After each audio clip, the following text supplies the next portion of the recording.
저희들을 눈동자와 같이 지켜주시고 날개를 너풀거리며 보금자리에 있는 새를 보살피는 어미새와 같이 생명 싸개 속에 품어주시고 주님의 날개 그늘 아래 안전하게 보호하여 주심을 진심으로 감사드립니다. 오늘 이 새벽도 이 하루를 살아갈 능력과 힘과 지혜가 없어 하나님의 도우심을 구하기 위해 나와왔습니다. 어디로 가야 될지, 무엇을 해야 할지, 어떻게 해야 할지를 저희들은 사실 잘 알지 못합니다. 우리가 계획은 세우지만 우리의 뜻대로 되는 길이 별로 없고 우리가 생각하지 않았던 길로 흘러갈 때도 많이 있습니다. 오늘 이 새벽에 하나님께서 저희들이 어디로 가야 될지를 가르쳐 주시고 무엇을 해야 될지를 안내하여 주시며 어떻게 해야 될지를 세밀하게 가르쳐 주실 때 세상 속에서 육신의 정욕과 안목의 정욕과 이생의 자랑에 매이지 않게 됩니다. 하나님의 길을 알지 못한다면 오늘도 우리는 육신의 소욕에 치우쳐 우리의 욕심이 이끄는 대로 죄의 종이 되어 살아갈 수밖에 없사오니 비련하고 아둔한 저희들을 긍휼히 여기시고 오늘도 하늘의 문을 여시사 하늘의 신령한 은혜로 채워 주시옵소서.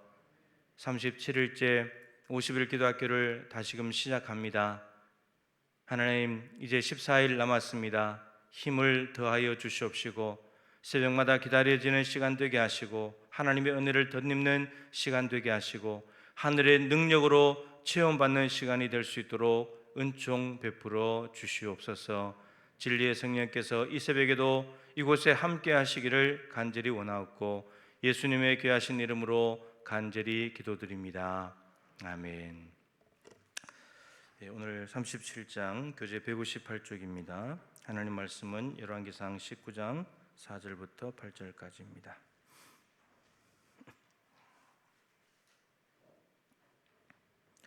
열왕기상 19장 4절부터 8절까지 교독하겠습니다. 자기 자신은 광야로 들어가 하루길쯤 가서 한 로뎀 나무 아래에 앉아서 자기가 죽기를 원하여 이르되 여호와여 넉넉하오니 지금 내 생명을 거두시옵소서. 나는 내 조상들보다 낫지 못하니이다 하고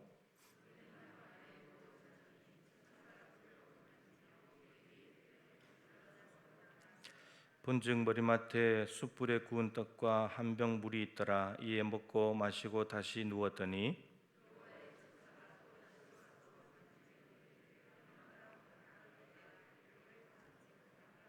같이 읽죠. 이에 일어나 먹고 마시고 그 음식물의 힘을 의지하여 40주 40야를 가서 하나님의 산 호렙에 이르니라. 아멘. 오늘 37장 기도 임계점을 돌파하라 말씀입니다. 밑에 내용을 먼저 좀 읽겠습니다. 임계점은 어떤 물질이 바뀔 때 온도나 압력을 말합니다. 물은 100도씨에 이르면 끓기 시작합니다. 물이 액체로 있다가 100도씨까지 끓게 되면은 이제 기체로 바뀌어지게 되는 거죠. 그 지점이 임계점이다라는 거죠. 변화가 일어나는 시점이라고 할 수 있겠습니다. 철은 1538도씨에서 녹고 2862도씨에서 끓습니다. 물체의 변화가 일어나는 한계점입니다. 물체는 에너지가 쌓이면 질적인 변화가 일어납니다. 마찬가지로 기도의 시간이 쌓이면 영적인 역사가 일어납니다. 영적인 임계점을 돌파할 때까지 기도해야 합니다. 그러니까 이 온도가 되기 전까지는 에너지가 쌓이기 전까지는 변화되지 않는다라는 거죠. 따라서 우리도 이 기도의 임계점을 돌파를 하려면 우리의 어떤 영적인 변화 한 단계 더 성숙하는 업그레이드되는 그 지점으로 가려면 기도가 누적이 돼야 되고 기도가 쌓여야 된다 이런 말입니다. 그러니까 기도가 우리의 공로가 될 수는 없지만 그러나 기도가 계속 누적이 되어서 어느 정도 시점이 기도가 찼을 때에 그때 하나님께서 기도의 임계점을 돌파해서 새로운 영적인 세계와 은혜로 우리를 이끌고 가신다 이런 내용입니다. 그러니까 우리가 늘 똑같이 기도해가지고는 이게 이 변화가 일어나기가 쉽지 않다는 거죠. 한 100도씩 가까워질 때는 굉장히 이제 에너지가 많이 올라가면서 되는데 그런 지점이 반드시 있어서 통과를 한번 해야 된다. 이런 내용입니다. 자, 오늘 엘리야 이야기인데 엘리야 이야기는 뭐 너무 잘 아시는 내용이죠. 이 엘리야도 한계점에 이제 도달을 했는데 이 한계점을 어떻게 이제 돌파해 나가는가 이제 말씀을 통해서 보자는 거죠. 자, 첫 번째 한계점이 드러났습니다. 첫 번째 주제를 읽겠습니다. 혼자 남았다고 생각했습니다. 이게 이제 엘리야의 한계점이에요. 이제 나 혼자밖에 없구나 이러는 건데 4절 말씀을 다시 한번 읽어보시죠. 자기 자신은 광야로 들어가 하룻길쯤 가서 한 로뎀 나무 아래에 앉아서 자기가 죽기를 원하여 이르되 여호와여 넉넉하오니 지금 내 생명을 거두시옵소서 나는 내 조상들보다 낫지 못하니이다 하고 이게 이제 10절에 보면 오늘 본문 지났는데 오직 나만 남았습니다. 엘리야가 나 혼자 남았습니다. 이렇게 생각을 한 거죠.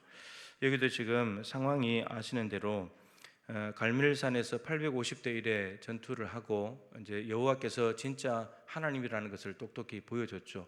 누구나 다 알 수 있도록 가시적으로 갈멜산에 제단을 쌓아놓고 이게 불이 떨어졌기 때문에 거기에 있던 바알과 아세라 선지자들 누구나 다 보고 누구나 다 확인을 했습니다. 그리고 바알 선지자들이 세우고 송아지를 잡은 제단에는 불이 안 내려왔다는 걸 누구나 다 봤기 때문에 여호와가 진짜 누구인지를 똑똑히 보여줬죠. 그러고 난 뒤에 그때 전쟁할 때에 그 바알 선지자들에서 조롱을 했잖아요. 야, 너희들 좀 더 열심히 좀 해봐라. 너희 신이 지금 외출을 나갔는지 졸고 있는지 아무 응답이 없다고 막 조롱하면서까지 이렇게 해가지고 결국은 여호와가 누군지를 이렇게 보여줬잖아요. 굉장히 여유가 있고 확신에 차 있는 엘리야의 모습이었잖아요. 근데 지금 이 19장의 상황은 그렇게 죽이고 난 뒤에 바알 선지자들 아세라 선지자 죽이고 난 뒤에 이세벨이 이 이야기를 듣고 사람을 보냈잖아요. 그래서 내일 이맘때에 24시간 안에 하루 안에 내가 너를 똑같이 만들어 주겠다. 그러니까 이세벨이 직접 온 것도 아니고 그냥 종을 시켜서 말을 전한 것뿐인데 이 엘리야가 이 형편을 보고 바로 앞절에 보면 이제 형편을 보고라는 말인데 이 지금 돌아가는 상황을 보고 이세벨이 자기를 죽이려고 하는 이 형편을 보고 어떻게 했냐 도망을 갔다는 겁니다. 그래서 지금 자기 자신은 광야로 들어가서 하룻길쯤 갔다. 이게 이제 어디냐면 지금 갈멜산 전투를 끝내고 내려간 곳이 이스라엘입니다. 이스라엘이라면 갈멜산 바로 밑에 있는 이제 성인데 지금 우리나라 말하는 경기도 광명쯤 됩니다. 광명이라고 생각하게 되면 어디로 갔냐면 지금 제일 밑에 내려온 것이 브엘세바거든요. 브엘세바는 이스라엘의 최남단이에요. 그다음 밑에는 광야예요. 근데 브엘세바까지 내려와 가지고 거기서 광야로 들어가서 하룻길쯤 갔다는 거예요. 하룻길을 광야를 걸어서 들어갔다는 겁니다. 브엘세바에서. 그리고 난 뒤에는 로뎀 나무 아래 가서 하나님 나 죽여 주십시오. 이렇게 됐다는 겁니다. 근데 광명에서 도망을 쳐 가지고 땅끝 해남으로 와서 배를 타고 1시간 동안 더 갔다는 겁니다. 실제로 한 제주도까지 간 거죠. 왜 갔겠습니까? 이세벨의 칼을 피해서 도망을 간 거죠. 도망을 갔는데 근데 지금 850대 1로 싸우던 엘리야의 그 영적인 기계는 다 어디로 가버렸는지 그렇게 선지자들을 조롱하면서까지 여호와가 하나님인 걸 분명히 보여줬는데 근데 이 엘리야가 이세벨의 말 한마디를 듣고 도망을 가버렸다는 거예요. 그리고 살기 위해서 도망갔을 텐데 근데 가가지고는 하나님 지금 내 생명을 거두십시오. 난 지금 죽기를 원합니다. 나 혼자밖에 없으니까 이 혼자서 외로운 이 영적 전쟁을 못 하겠습니다. 여기 딱 빠져버린 거예요. 한계에 부딪힌 거죠.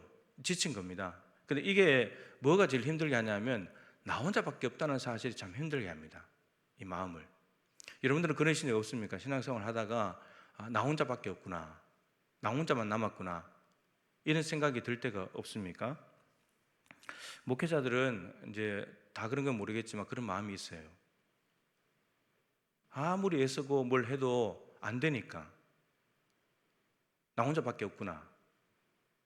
이게 어떤 면에서는 정말 실질적인 현실일 수도 있고 어떤 면에서는 이게 이제 교만이거나 자만일 수도 있고 괜히 나 혼자만 열심히 일하는 것처럼 생각이 들 수 있다는 거죠. 근데 엘리야가 지금 나 오직 나만 남았다. 뭐가 혼자 남았다는 거예요? 하나님을 믿고 하나님을 섬기는 사람이 나밖에 없다는 거예요. 다 지금 치우쳐져 가지고 그 아합 임금의 부인 이세벨이 바알 종교를 북이스라엘에 퍼뜨리면서 지금 북이스라엘이 병든 상태에서 엘리야가 튀어나왔기 때문에, 그러니까 봤을 때는 어느 누구도 하나님 편에 서서 하나님을 섬기는 사람이 없더라는 겁니다. 자기 혼자만 남았다고 생각이 든 거예요. 그래서 지금 가가지고 하나님께서 이제 나 혼자밖에 없으니까 차라리 날 그냥 거둬 가십시오. 이걸로 충분합니다. 이렇게 됐다는 거죠. 이 영적인 외로움에 사로잡혀 버린 거죠. 그러니까 이게 18장과 19장과 분위기는 너무 달라요. 그냥 이세벨이 말 한마디 한 것뿐인데, 근데 이게 말 한마디가 별것 아닌 것 같아도 늘 말씀드리지만 시편이나 혹은 열왕기나 이럴 때 보면 왕들을 보면 적들이 쳐들어와서 여러분 먼저 칼을 내밀지 않아요. 말을 합니다. 말을. 야, 너 임금 믿지 마. 네 임금이 무슨 힘이 있어? 네 임금이 하나님 믿고 우리에게서 너희 나라를 구해낸다고 생각하는데 착각하지 말라. 우리가 무너뜨리지 못한 임금 왕이 없었다고, 무너뜨리지 못한 신이 없었다고. 그냥 말이에요, 말. 근데 이 말로 기를 죽이는 거거든요. 그러니까 사단이 쓰는 방법이 말입니다, 말. 그래서 와가지고 다윗 같은 경우도 야, 너 하나님 너 버렸어. 하나님 너와 함께 했다면 네가 어떻게 이렇게 살아? 10년 동안 도망 다녀? 이런 거거든요. 말이에요, 말. 그래서 우리가 말을 잘할 필요가 있어요. 혹시나 내가 말 한마디 잘못해가지고 지금 옆에 있는 누군가를 낙담시켰을 수도 있어요. 내 말 한마디, 나는 무심코 그냥 던진 한마디인데 상대방은 그게 상처가 되고 아픔이 돼서 낙담시킨단 말이죠. 여러분, 우리가 경험이 있잖아요. 누군가가 한 말 때문에 상처받은 적 있잖아요. 그런 거예요. 그 사람이 칼을 들고 위협을 했습니까? 뭐 여러분들한테 이를 갈았습니까? 뭐 물리적인 피해를 줬습니까? 그런 거 아니거든요. 그런 거 가기 전에 말부터 상처를 받는 거거든요. 근데 이세벨이 그 말 한마디 했는데 엘리야가 정말 이게 850대 1과 싸웠던 이 엘리야의 모습이 어디로 가버리고 순식간에 곤두박질 쳐버리더라고요. 이럴 때가 있어요. 이게 이제 엘리야의 한계인데 이것을 이제 돌파해내야 되잖아요. 돌파해내야 됩니다. 가가지고 선지자가 뭐 말 한마디 들었다고 가가지고 죽어버리면 그 선지자일 수가 없잖아요. 분명히 이제 이것을 돌파해내야 되는데 어떻게 돌파해내느냐, 이제 이게 중요한 겁니다. 자, 두 번째, 이게 이제 한계점을 뛰어넘는 이제 과정인데, 두 번째 뭐죠? 하나님의 음성이 들려왔어요. 이게 매우 중요합니다. 사실은 아까 4절 봤지만 여호와여 넉넉하오니 지금 내 생명을 거두십시오. 지금 이스라엘에서 경기도 광명에서 도망을 해가지고 제주도까지 갔는데 제주도에 가서 누구 앞에 있는 거예요? 여호와의 넉넉하오니 누구 앞에 있는 거예요? 하나님 앞에 있는 거예요.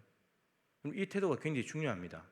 도망을 가서 이제 자기 혼자서 알아서 하겠다는 것이 아니고 여전히 하나님 앞에 있다는 겁니다. 자기 생명을 하나님께 드리면서. 이 태도가 굉장히 중요합니다. 그랬을 때 두 번째 주제가 가능하거든요. 하나님의 음성이 들려옵니다. 이게 이제 엘리야가 혼자 남았다고 하는 한계점을 뛰어넘는 과정인데, 자 12절 13절 말씀 읽어보겠습니다. 또 지진 후에 불이 있으나 불 가운데서도 여호와께서 계시지 아니하더니 불 후에 세미한 소리가 있는지라 엘리야가 듣고 겉옷으로 얼굴을 가리고 나가 굴 어귀에 서매 소리가 그에게 임하여 이르시되 엘리야야 내가 어찌하여 여기 있느냐. 이 12절 앞에는 크고 강한 바람이 있습니다. 크고 강한 바람이 지나갔는데 거기에서 하나님은 안 계셨습니다. 그러고 난 뒤에 또 지진이 났습니다. 지진이 일어났는데도 하나님이 거기도 안 계셨고, 근데 불이 왔는데 불 가운데도 여호와께서 계시지 않았다. 여러분, 크고 강한 바람, 지진, 불 어디가 생각나십니까? 이게 하나님의 임재를 상징하는 모습들인데 어디에 있습니까? 이것이 가까이는 엘리야의 상황에서 엘리야의 가장 가까이는 어디 있었습니까? 이게 크고 강한 바람, 지진, 불 같은 것이 어디 있었죠? 갈멜산에 있었잖아요. 갈멜산에 불로 임하면서 누구나 다 보고 깜짝 놀라고 기절할 만큼 강력한 하나님의 임재가 엘리야가 쌓아놓은 제단 위에 오셨잖아요. 조금 더 멀리는 어디 있어요? 시내산에 있어요.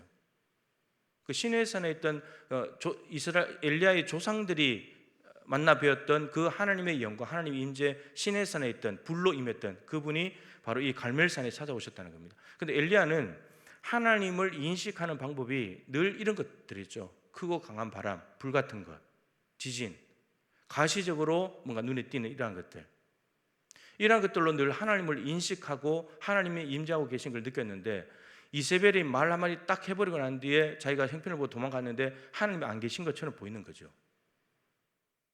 하나님이 안 계신 것 같은 거예요. 왜냐하면 지금 불이 없으니까. 그런데 불과 지진과 강한 바람 속에서 늘 하나님을 만났는데, 근데 이 제주도로 도망가서 이 모든 세 가지 상황이 분명히 하나님이 계셔야 될 상황인데, 하나님의 임재를 나타내는 상황인데 그게 안 계시다는 겁니다. 근데 그 다음에 중요한 것은 하나님이 안 계신 것이 아니었죠. 뭐가 들려왔습니까? 세미한 소리가 있는지라. 하나님께서 엘리야에게 이제 새로운 인식 방법을 가르쳐 주는 겁니다. 하나님은 지진과 강한 바람과 불 같은 곳에만 계시는 분이 아니라고, 하나님은 그렇게만 임하는 분이 아니라고 가르쳐 줍니다. 그러니까 엘리야는 분명히 불이 떨어져서 하나님이 역사하시는데도 불구하고 하나님께로 향하는 사람이 자기밖에 없으니까 이제 그 모습에 한계를 가진 거죠. 하나님이 이제 이런 모습까지 보여줬는데도 이들이 아무도 안 믿는다고, 나밖에 없다고. 그런데 하나님은 뭐라고 말씀하시냐면, 나는 세미한 소리로 너에게 임하는 분이다.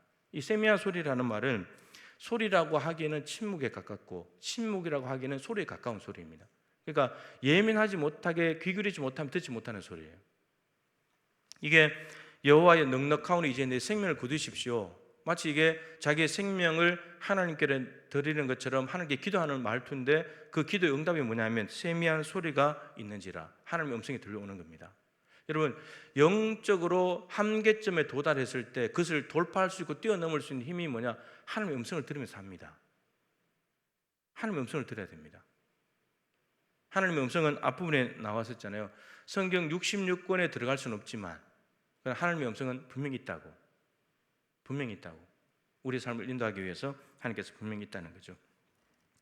하나님은 지금 말씀하시기를 여전히 살아계시고 말씀하시는 하나님입니다. 이세벨이 아무리 난리를 쳐도 하나님이 여전히 건재하시고 아무 문제 없다는 것을 하나님께서 스스로 보여주시는 거죠. 세미한 소리로. 세미한 소리. 그래서 뭐라고 그러시냐면, 엘리야 네가 어찌하여 여기 있냐? 네가 있을 곳은 여기가 아닌데 왜 여기 있냐 네가? 이런 겁니다. 그러니까 지금 영적으로 침체해가지고 여기 온 거죠. 너는 지금 가서 바알 선지자들 그들을 제거하고 바알 종교를 없애고 이스라엘 새롭게 해야 되는데 네가 있어야 될 곳은 저기인데 왜 여기 와 있냐는 겁니다. 예. 하나님께서 인간에게 최초로 하신 질문이 뭡니까? 창세기에 아담아 네가 어디 있느냐? 너는 피조물인데 나하고 나는 명령하고 너는 복종해야 될 피조물의 자리에 있어야 될 네가 어디 가버렸냐는 겁니다. 인간의 타락은 자기가 있어야 될 자리를 벗어나는 곳에서부터 부패하고 타락하는 겁니다. 피조물의 자리에 있어야 되고 하나님이 말씀하시는 순종의 자리에 있어야 되는데 선악과를 따먹었기 때문에 자리를 숨어버린 거잖아요. 이탈해버린 거잖아요. 지금 엘리야에게 너 왜 여기 왔냐는 거예요. 너 왜 네 자리를 이탈했냐는 거예요. 네가 있을 자리는 여기가 아닌데. 엘리야가 한계에 부딪힌 겁니다. 하나님 저 혼자밖에 없으니까요. 이렇게 이제 이야기를 한 거죠. 자, 밑에 내용을 좀 읽어보면요, 엘리야는 40일을 머물면서 기도에 집중했습니다. 하나님의 세미한 음성을 듣게 되었습니다. 기도를 오래 하면 육체적으로 힘들고 지칩니다. 현상은 불리해 보입니다. 그러나 기도하는 사람의 영은 더욱 발달하고 충만해집니다. 하나님의 음성을 듣게 되는 거죠. 그 다음 단락으로 가면요, 고통 중에도 기도를 계속하면 영역이 충만해지고 하나님의 음성을 듣게 됩니다. 그러니까 도망가서도 하나님 앞에 머물러 있었다는 것이 참 중요합니다. 그때 하나님의 음성이 들려왔으니까요. 기도의 시간이 무심히 흐르는 것 같지만 내적으로는 영적인 에너지가 쌓이고 영역이 충만해집니다. 영적인 임계점을 지나면 능력으로 역사합니다. 기도는 시간만 흐르는 것이 아니라 영역이 충만해집니다. 그러니까 어떤 상황이 와도 하나님 앞에 머물러 있는 것이 중요한 거죠. 어떤 상황이 와도. 네. 아까 찬양했잖아요. 내게 허락하신 시련을 통해서 우리의 믿음이 더욱더 자라간다고. 그죠? 주님이 함께 싸워 주신다고. 혼자가 아니거든요. 우리는 자꾸 이제 혼자라고 생각하잖아요. 근데 저는 그 찬양의 가사에 제일 처음 부를 때 받았던 첫 번째 은혜가 뭐냐면 주와 함께 싸워. 주님이 나와 함께 싸워 주신다는 겁니다. 근데 혼자가 아니라는 거죠. 얼마나 위로가 되고 힘이 되는지 그런 겁니다. 엘리야도 지금 자기가 혼자라고 생각하거든요. 하나님이 지금 엘리야 편에 서서 싸우고 계신데, 그리고 세 번째 주제를 보면 엘리야가 절대 혼자가 아니라는 사실을 하나님께서 말씀해 줍니다. 예. 자, 세 번째 주제로 가보죠. 세 번째, 하나님께서 7천 명을 남겨두셨습니다. 세미한 소리의 구체적인 내용입니다. 네가 왜 얘기했냐? 이 말씀과 함께 하나님께서 마지막으로 주신 말씀이 이 말씀입니다. 자, 18절 읽어보시죠. 그러나 내가 이스라엘 가운데 7천 명을 남기리니 다 바알에게 무릎을 꿇지 아니하고 다 바알에게 입맞추지 아니한 자라. 바알에게 무릎을 꿇다는 말은, 무릎 꿇는다는 말은 복종한다는 거죠. 순종한다는 겁니다. 그리고 입맞춘다는 말은 인사하고 존경을 표하는 거죠. 그러니까 바알 우상에게 인사도 하지도 않고 순종하지도 않는 그런 순결한 하나님만을 바라보는 7천 명이 어디에 있다는 거예요? 이스라엘 가운데 있다는 겁니다. 근데 엘리야는 뭐라 그래요? 뭐라고 생각하고 있습니까? 자기 혼자밖에 없다 생각하잖아요. 혼자가 아니라는 거예요.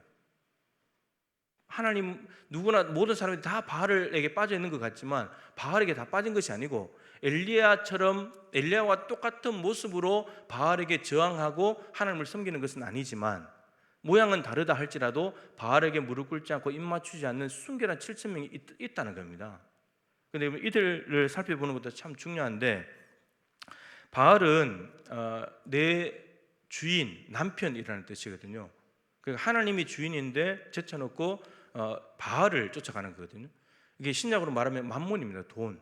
바알이 풍요와 다산의 신이기 때문에, 그래서 바알이 땅에 있는 아세라 신과 이렇게 하늘에서 비를 내리는 것이 바알의 정자입니다. 정자. 바알이 정자를 내려주면 이 땅에 있는 아스타로 신이 그 정자를 받아들여 가지고 땅에서 수확이 많아지는 거, 이게 바알 종교거든요. 풍요와 다산 종교거든요. 그 만문하고 똑같아요.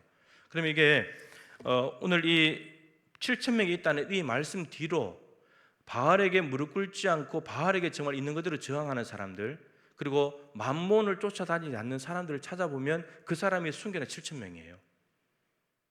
그 시대에. 이건 신약 시대까지 물론 연결해서 생각할 수는 있는데 이런 겁니다.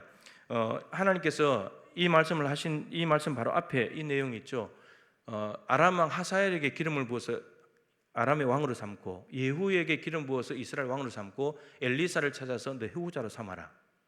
이 세 명을 왜 말씀하시냐면 엘리야의 뒤를 이어서 바알 종교를 없앨 사람들입니다. 그러니까 너 혼자서 안 된다. 너 혼자서 바알 종교 못 없애고 이거는 몇 세대 지나서 다 없앨 수 있다. 근데 그 실질적으로 이 예후가 가장 바알 종교를 많이 없애는 사람이었습니다. 실질적으로 바알의 눈에 보이는 바알에게 저항하는 사람이었죠. 이 세 사람은 그런 사람이었고, 나봇도 마찬가지죠. 나봇의 포도원 사건이 있잖아요. 21장에 조상들이 물려준 이 포도원을 끝까지 지키는 겁니다. 그래서 아합 왕이 그것을 갖고 싶었죠. 왕궁 옆에 있으니까. 근데 가가지고 이야기를 하잖아요. 내가 이 포도원 값을 쳐주든지 아니면은 이것과 견줄 만한 포도원을 다른 걸 줄 테니까 그걸 달라고. 근데 나봇이 거절하죠. 여러분, 다른 사람 같으면 어떻겠습니까? 임금이 그걸 해준다는데 당연히 해줄 수밖에 없는 거고, 또 돈을 쳐준다면 더 비싸게 받아도 될 거잖아요. 근데 나봇이 거절합니다. 조상들이 물려준 유산이기 때문에 절대 안 된다는 겁니다. 이런 만몬에게 물들지 않는 정신이에요. 만몬에게 물들지 않는 정신입니다. 네. 그 다음에 미가야라고 하는 선지자, 오직 하나님께서 나에게 하신 말만 전하겠습니다.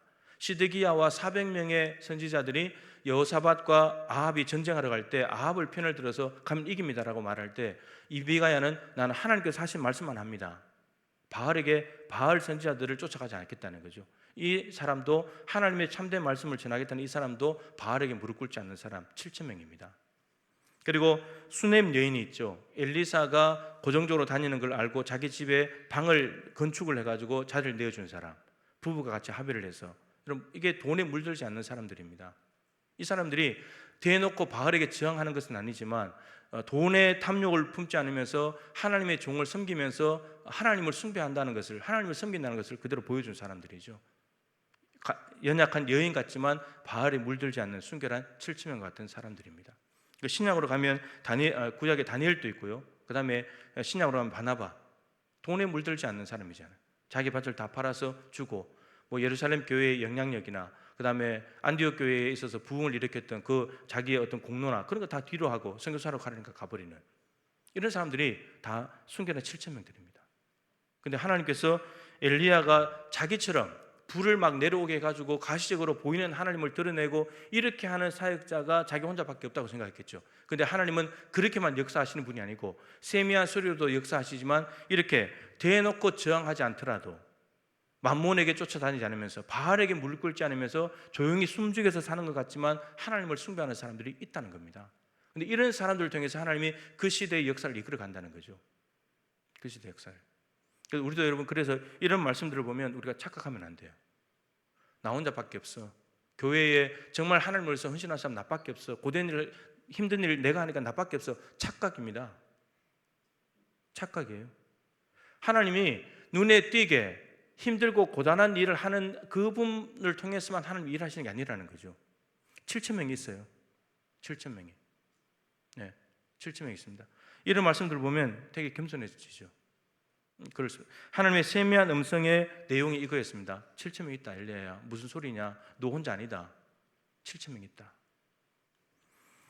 결국은 이제 이 세 명을 세우라는 하나님의 새로운 사명이 주어졌고 미션이 주어졌고, 그러고 난 뒤에 7천 명이 있다. 그 7천 안에 이 세 명이 들어가 있는 거죠. 이 말씀을 듣고 난 뒤에 엘리야가 일어나서 움직이기 시작합니다. 그러니까 도망가 가지고 하나님 앞에 죽기를 구했는데 엘리야가 그 한계를 뛰어넘고 다시금 돌아가서 활동을 시작합니다. 활동을. 그때 하나님께서 7천 명이 있다는 이 세미한 소리, 그리고 하사엘, 예후, 엘리사, 이 세 명이 가장 첫 번째 7천 명의 사람들이고 나머지 사람들이 있단다. 이 말씀을 듣고 이겨내기 시작하는 거죠. 여러분, 혹시나 나 혼자밖에 없어, 나만 죽도록 열심히 해, 이런 마음이 들었다면 오늘 여러분 7천 명이 있습니다. 7천 명. 그리고 모양만 다를 뿐이지 하나님을 섬기는 사람들입니다. 그래서 지나친 내 열심을 가지고 그러지 않는 사람들을 보면서 여러분 교만하게 정죄하거나 비난하거나 혼자 잘난 척할 것이 아니고 오히려 이럴 때 더 겸손해지는 태도가 너무너무 중요한 거죠. 그럴 때 새롭게 일어나서 가게 됩니다. 야이로, 다니엘, 바울, 이런 사람들은 기도하면 할수록 더 상황이 안 좋아졌습니다. 소망이 있었다가 절망으로 바뀌어졌고, 기도하다가 사자굴에 들어가고, 늘 기도하면서 복음 전하다가 감옥 가고, 이게 일이었습니다. 그런데 그들이 어떻게 그 맞닥뜨린 한계점을 돌파하느냐? 모두가 다 기도로 돌파합니다. 기도로. 그러니까 기도하다가 어려워졌는데 그 어려워진 상황을 이겨내는 것이 기도였다는 겁니다. 이게 세상적으로 상식적으로 말이 안 되는 거죠. 이 방법을 했다가 어려움에 당했다면 다른 방법을 써야 되잖아요. 상식적으로 이 방법을 하다가 힘들어졌다면 다른 방법을 써야 되는데, 근데 믿음의 사람들이 기도하다가 어려움에 부딪히고 한계에 부딪혔는데 이걸 어떻게 뛰어넘냐? 기도로 뛰어넘더라는 겁니다. 기도로. 기도는 힘들고 어려운 일을 만났을 때 버릴 방법이 아니고 아무리 힘들고 어려워도 계속 붙잡고 가야 될 방법입니다. 기도만한 능력이 없거든요. 기도만한 능력이. 아무리 혼자 내가 하나님 나 죽고 싶습니다 이런 마음이 들어도 하나님 앞에서 그렇게 해야 된다. 근데 하나님은 너 지금 죽을 때 아니다 이거잖아요. 네가 왜 죽을 때냐 지금? 너 왜 여기 있냐? 네가 있을 곳 여기가 아닌데. 그 사명의 자리로 다시금 보내시는 하나님의 모습을 보게 됩니다. AI 시대가 이제 왔잖아요, 그죠? 로봇가 이제 여러 가지 일을 하는 그런 시대가 오고 있는데, 여러분 로봇의 절대 한계는 영성입니다. 믿음입니다. 하나님의 음성을 듣는 겁니다. 로봇은 하나님의 음성을 못 듣잖아요. 그러니까 이 AI 시대, 새로운 시대를 맞이한다 할지라도 로봇가 우리의 영성을 키워줄 수도 없는 거고 대신할 수도 없어요. 정보를 넣어주면 그 정보 안에서 하겠지만, 그러나 로봇은 인격이 없잖아요. 우리 인격이 있잖아요. 이 AI 시대가 와도 우리가 하나님 앞에서 늘 관계를 맺을 수 있는 우리도 인격이고 하나님도 인격이시고, 그리고 가장 중요한 부분이 기도하면서 영성, 하나님과의 음성을 듣는 것, 이 믿음, 이러한 부분들은 어떤 시대가 와도 절대로 버려서는 안 되고 반드시 우리가 갖춰가야 될 것들이죠. AI 시대가 와서 AI 로봇 앞에 무릎을 꿇고 입 맞추면 안 된다는 겁니다. 우리가 하나님 앞에 엎드려야지. 하나님 앞에. 하나님이 참 신이시고, 이제 여러분 로봇은 사실 인간보다 훨씬 더 뛰어납니다. 훨씬 더 뛰어나죠. 근데 그 시대에 그런 시대가 오고 있는데 우리가 이제 어떻게 살 것인가? 하나님과의 관계 속에서, 그죠? 그런 겁니다. 그래서 이제 일각에서는 로봇은 너무 개발하면 안 된다. 그래도 무슨 소리냐? 발전인데 해야 된다. 이러고 있거든요. 근데 우리가 이러한 시대에 코로나가 지금 아직도 전문가들은 이렇게 2년 간다고 합니다. 그냥 오히려 저는 이렇게 생각이 들어요. 백신 개발도 만만치 않습니다. 치료제도 마찬가지고요. 그냥 이제 체념한 것은 아닌데 전문가들이 이렇게 말하니까 이러한 시대를 인정하고, 그러면 이 전제를 깔고 우리는 어떻게 살아야 될 것인가? 이 코로나가 지속된다고 가정했을 때 어떻게 살아낼 것인가? 그냥 불편하다, 답답하다, 마스크 끼기 힘들다 이러고 불평만 하고 앉아 있을 것이 아니고, 우리가 새로운 이 시대에 맞는 우리의 신앙생활, 영성, 기도생활을 만들어내야 되지 않냐 하는 겁니다. 그래야지 이 시대가 지속돼도 우리 나름대로 이 시대를 이겨낼 무기를 가지고 있는 거니까. 근데 이 시대가 분명히 전문가들이 2년 동안 간다고 경고를 했음에도 불구하고 아무런 느낌도 없이 곧 끝날 것이다 이런 생각만 가지고 있다가 이 시대가 끝나지 않는다면 우리의 영성은 다 병들게 되는 거고, 한계점에 부딪혀서 이제 나는 힘들다, 못하겠다 이렇게 돼버리면 안 된다는 겁니다. 그래서 이 시대가 지속된다 할지라도 우리가 이 시대를 살아낼 수 있는 힘과 능력을 길러야 된다라고 하는 겁니다. 그게 영성이고, 기도하다가 어려움에 부딪혔을 때, 한계에 부딪혔을 때 그 임계점을 뛰어넘을 수 있는 것이 기도다라고 하는 겁니다. 지난 주일날 장례식 갔다 와서 3일 이제 자가격리하는데 힘들었을까요? 안 힘들었을까요? 힘들어 죽겠더라고요. 집에 있는 게 힘들어요. 집에 있는 게. 그냥 나와서 새벽 기도하고 목양실에 있고 말씀 연구와 기도하는 게 그게 낫지. 집에 있는 게 힘들더라, 힘들어. 그래서 이제 교회 코로나 때문에 못 오시고 집에 계속 계신 분들 얼마나 힘들까 그런 생각을 합니다. 예전에도 자가격리를 했었지만, 근데 그러한 상황 속에서 내가 어떻게 살아낼 것인가? 집에 있는 게 힘들다고 하면서 힘들다 이러다가 폐인 되겠다 이러고만 있을 거냐는 거예요. 이러고 있을 수는 없잖아요. 분명히 지금보다 더 심각한 상황이 오면 집에 있어야 될 텐데, 집에 있으면서 나는 그러면 하나님과의 관계를 어떻게 할 것인가? 그리고 이게 엘리야가 영적인 바알과 아세라 앞에서 당한 이 임계점, 혼자라고 생각한 것 때문에 오는 임계점이 있었는데, 이 코로나 시대에 임계점이 분명히 있을 겁니다. 우리 한계가 있다는 거죠. 우리 스스로의 한계도 있고 상황적인 한계도 있는데, 그럼 이걸 어떻게 뛰어넘을 거냐? 그 시작 지점이 기도가 되어야 된다라는 겁니다. 그래야지 하나님의 음성을 듣고, 엘리야가 세미한 음성을 들으니까 살잖아요. 그래서 우리도 이 시대에 기도하면서 하나님의 음성을 들어야 이 시대에 어떻게 살아가야 될지를 알게 된다는 겁니다. 하나님의 음성을 듣는 게 필수예요. 그래서 기도 자리에 끊임없이 찾아오시고 머무시고 하나님께 질문하시고 하나님의 세미한 음성을 들으시고 지금 이 한계점을 뛰어넘고 새롭게 변화되어서 이 시대를 감당해낼 수 있기를 주님의 이름으로 소망합니다. 우리 교회학교 기도 17번째 기도하겠습니다. 우리의 기도에 응답하시는 하나님, 다시 한 자리에 모여 하나님께 기도하는 소리가 교회에 넘치기를 원합니다. 온 나라를 위해 기도하고 아픈 이들을 위해 기도하고 지도자들을 위해 기도하고 친구를 위해 기도하고 가정을 위해 기도하는 소리들이 교회 학교마다 넘쳐나게 하소서. 이러한 기도가 향기가 되어 하나님의 보좌를 흔들게 하소서. 하나님께서 응답하시는 그날을 기다리며 쉬지 않고 기도하는 교회 학교가 되게 하소서. 교회 학교 기도점을 가지시고 우리의 영적인 한계, 임계점을 하나님 돌파하게 달라고 기도하시고, 우리 환우들 위해서도 계속 기도해 주시기 바라고요. 지금 교회 학교 정규 예배들이 진행되고 있는데 이거 시간들 잘 지켜나갈 수 있도록 기도해 주시면 좋겠습니다. 다 같이 잠깐 동안 기도하시다가 평안히 돌아가시기 바랍니다. 기도하겠습니다.